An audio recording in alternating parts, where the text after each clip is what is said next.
وہ شہر محبت جہاں مصطفیٰ. نحمده ونصلی علی رسولہ الکریم. علم کثرت معلومات کا نام نہیں بلکہ خشیت الہی کا نام ہے.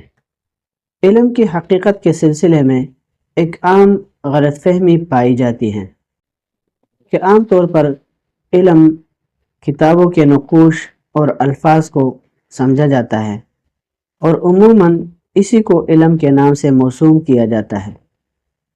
اسی لیے جس کو الفاظ اور نقوش زیادہ یاد ہوتے ہیں اس کے علم کو زیادہ سمجھا جاتا ہے، حالانکہ اس کا نام معلومات ہے.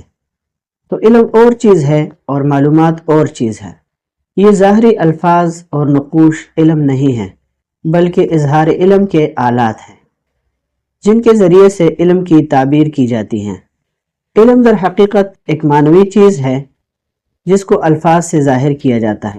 علم کی حقیقت بیان کرتے ہوئے حضرت عبداللہ بن مسعود رضی اللہ عنہ فرماتے ہیں: لیس العلم بکثرت الروایت انما العلم نور یقذف فی القلب، کہ کثرت روایت کا نام علم نہیں ہے، علم ایک نور ہے جو قلب میں ڈالا جاتا ہے.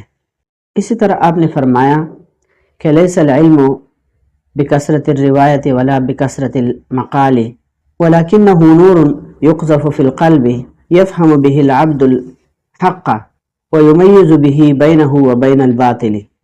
یعنی کثرت روایت اور قیل و قال کا نام علم نہیں ہے بلکہ علم ایک نور ہے جو دل میں ڈال دیا جاتا ہے جس کے ذریعے بندہ حق کو سمجھ سکتا ہے اور حق اور باطل کے درمیان امتیاز کر سکتا ہے.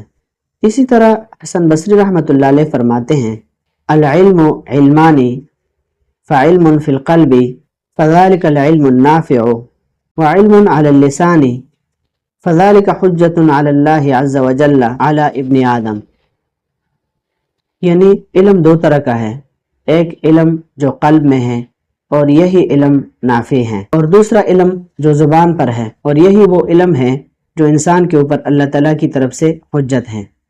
ولیکن علیہ علامۃ ظاہرۃ وہو التجافی عن دار الغرور والانابۃ الی دار الخلود. علم نافع حاصل کرنے کی ایک کلی علامت یہ ہے کہ آدمی کو دنیا سے نفرت اور آخرت کی طرف توجہ رہتی ہے، اور جب یہ کیفیت حاصل ہو جائے تو تب سمجھ لو کہ علم نافع حاصل ہو رہا ہے.